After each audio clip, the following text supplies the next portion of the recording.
trying to put a hotel there? Yeah. Oh, that'd be terrible. Yeah, they're building all everywhere. They just thought about money. They didn't care. They're just like, money. Yeah. And so all of a sudden, we have our end of year board meeting a year and a half ago.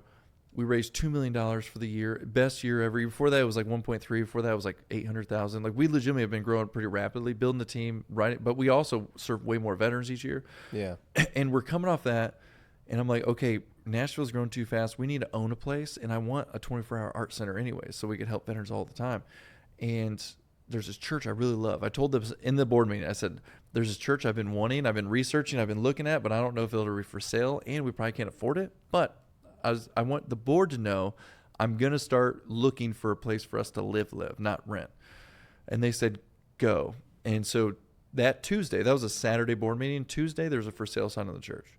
And I called the guy instantly, said, tell me everything. So you said Saturday? Saturday was my board meeting where I told the board about it. Okay. And saying, by like, Tuesday, there was a for sale sign Tuesday on for there. sale sign. I called the guy, and he said, hey, actually, it's already been under contract because it was on those websites for like a week. He's like, I just had an extra sign. I threw it down just in case. He said, there is an issue, though. Developers can't redevelop it. It's zoned for housing, and they're trying to redevelop it so they can make money off it. And I don't think it's going to happen. So I love what you're trying to do. So I'll hold everyone else at bay. If it comes back on the market, I'll call you first. And I'm just sitting there like, this is crazy. But he told me he was listed at $4 million. I was like, we can't afford that. $4 million. $4 million For that church. Yeah. And I was like, there's no way we can afford this. Dang. But it is 19,000 square feet and 2.5 acres. Primo. Legitimately, you see it from the interstate. It's 10 minutes from downtown Nashville. You can't even get a tall and skinny sometimes. A new one for $3 million. Or $4 million. It's crazy around here now.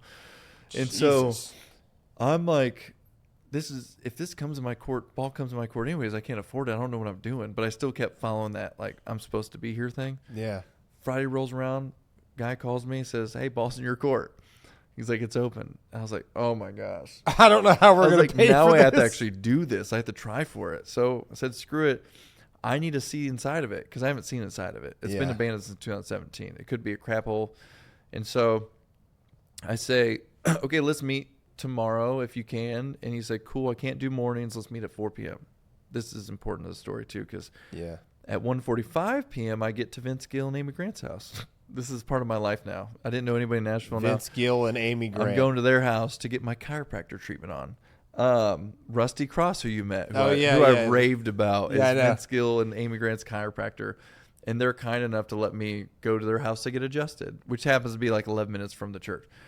Okay. So I walk into their house, get ready to see Rusty, and I get a text from the guy saying, actually, can you meet me in like 10 to 15 minutes?